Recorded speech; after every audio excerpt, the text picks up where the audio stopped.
Beberapa siswi di kelasku jarang terlihat ke kantin sekolah saat istirahat. Mereka lebih suka pergi ke warung luar halaman sekolah, padahal lokasi lebih jauh dan butuh waktu. Sedangkan waktu istirahat sangat singkat. Tak lama kemudian, rombongan siswi yang jajan di luar sekolah pun tiba. Kulihat mereka membawa jus buah sama persis yang dijual ibu kantin sekolah. Ternyata mereka bukan hanya sekedar jajan, namun ada hal yang menarik yang mereka incar. Tiba di kelas, mereka membuka ponsel sambil membahas sesuatu. Karena penasaran, aku pun mendekat. Aku melihat beberapa foto, salah satunya foto Sarah bersama abang penjual jus buah. Lalu Sarah memperlihatkan padaku dengan jelasnya. Aku baru paham, ternyata mereka sedang mengagumi sosok penjual jus buah tersebut. Tapi kenapa sepertinya aku kenal sosok abang penjual jus buah itu? Siapa itu namanya? Tanyaku to the point. Dena pun tertawa geli padaku. Nah kan, Anggi juga naksir, ujarnya padaku, disusul tawa Sarah, Dena, dan Sita. Aku pun malu, dan akhirnya duduk kembali ke posisiku semula. Bel istirahat pun berakhir. Kuputuskan untuk mengecek sendiri sosok abang penjual es buah itu pulang sekolah. Waktu belajar pun usai, kami bergegas pulang. Sebelum aku memesan kendaraan online, aku menuju warung seberang sekolah. Ternyata warung ramai dikunjungi siswa dari sekolah kami, dan mayoritas pengunjungnya siswi. Kalau tidak salah, penjual jus buah itu bernama Kak Dani. Beliau adalah kakak kelasku waktu SMP, dan cerita yang tidak mau aku ingat adalah dia pernah menjadi kekasihku dulu. Tapi semoga saja bukan Kak Dani yang itu. Kudekati kembali warung yang ramai itu. Hampir tak terlihat penjualnya. Setelah aku amati lebih dekat, ada 2 penjual, semuanya laki-laki. Namun sosok abang penjual yang wajahnya tidak terlalu tampan tidak ramai dikelilingi para gadis. Dan sosok yang satu lagi hanya terlihat kepalanya saja. Dan beberapa detik kemudian, pembeli yang mengelilingi abang penjual jus buah mulai sepi. Sudah tampak wajahnya seperti yang difoto tadi. Aku amati lebih dekat dan ternyata mereka memanggil Kak Dani untuk mengucapkan terima kasih. Makasih Abang Dani, ucap para gadis. Beberapa mengambil foto Kak Dani. Sepertinya dugaanku benar. Abang penjual jus buah tersebut adalah mantanku. Setelah mengetahui sosok penjual es buah itu, aku sedikit merenung apa yang dia lakukan di depan sekolahku. Aku yakin dia tidak tahu jika aku sekolah di depan warungnya. Ingatanku kembali ke masa SMP kelas 9. Aku pernah menjalin hubungan asmara dengan Kak Dani. Yang saat itu Kak Dani duduk di kelas 11. Sekolahnya bersebelahan dengan sekolahku. Kak Dani dan aku dulunya satu sekolah saat kami SMP. Aku kelas 7 dan Kak Dani kelas 9. Hubungan kami sempat viral waktu itu karena Dani memang tampan dan aku bisa disebut siswi yang paling cantik di sekolahku. Banyak yang memuji aku dan Kak Dani, namun hubungan kami hanya berjalan 2 bulan.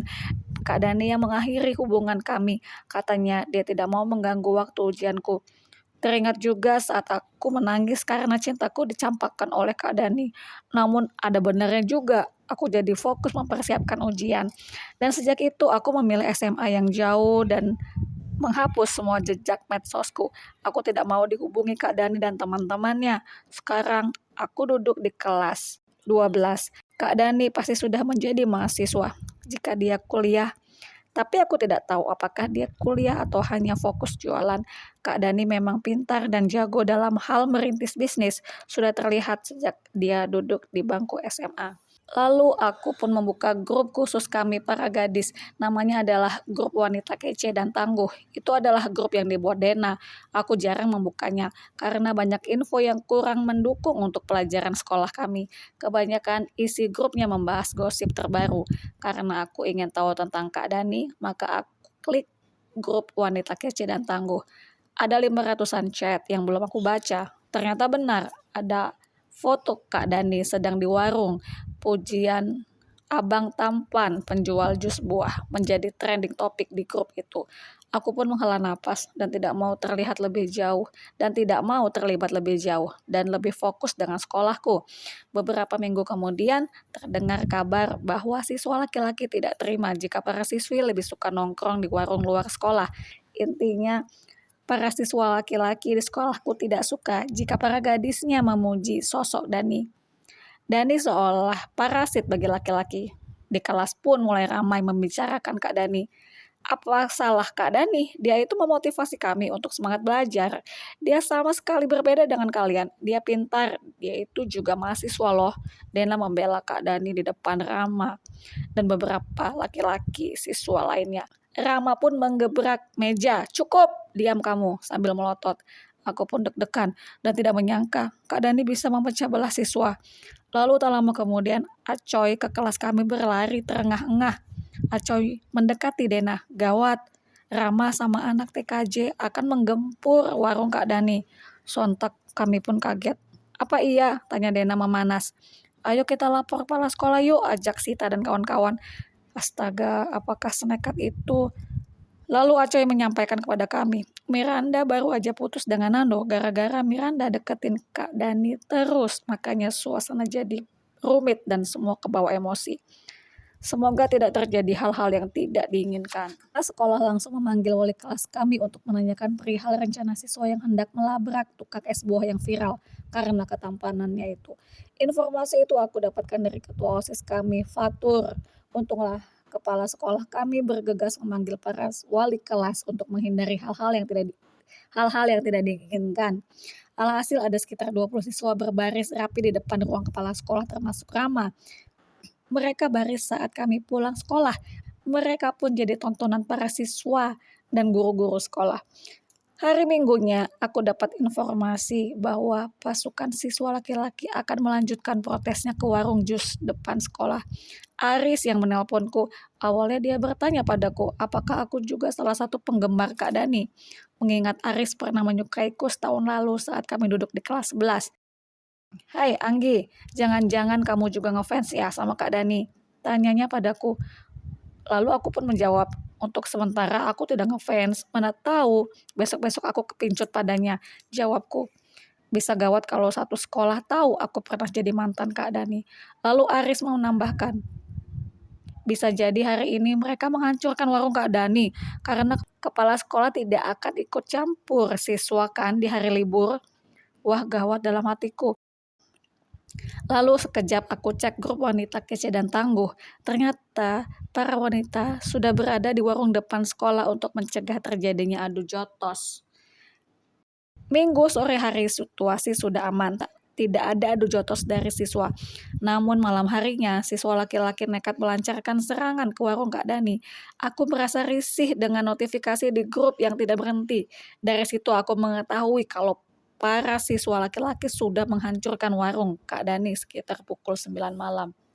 Betapa terkejutnya aku kulihat foto-foto yang dikirim di grup sangat miris, etalase yang hancur dan beberapa buah tercecer di lantai. Aku pun minta izin ke papa untuk memeriksa lokasi kejadian. Lalu aku minta diantar kakakku Akbar. Itu pun awalnya enggan mengantarku. Setelah aku beritahu foto etalase yang hancur, kakak baru mau mengantar. Singkat cerita, kami sudah di lokasi. Sudah ada polisi dan aparat yang bertanggung jawab. Aku melihat siswa laki-laki berjumlah 7 orang sebagai tersangka dalam tindakan asusila yang tidak sepatutnya dicontoh ini. Beberapa guru menginvestigasi tersangka dan ada pula yang membantu aparat polisi. Aku mencari Kak Dani, namun beliau tidak terlihat. Bagaimana keadaannya, dalam hatiku bertanya-tanya. Lalu aku dapat informasi dari Sita bahwa Kak Dani dibawa ke klinik terdekat karena kepalanya bocor.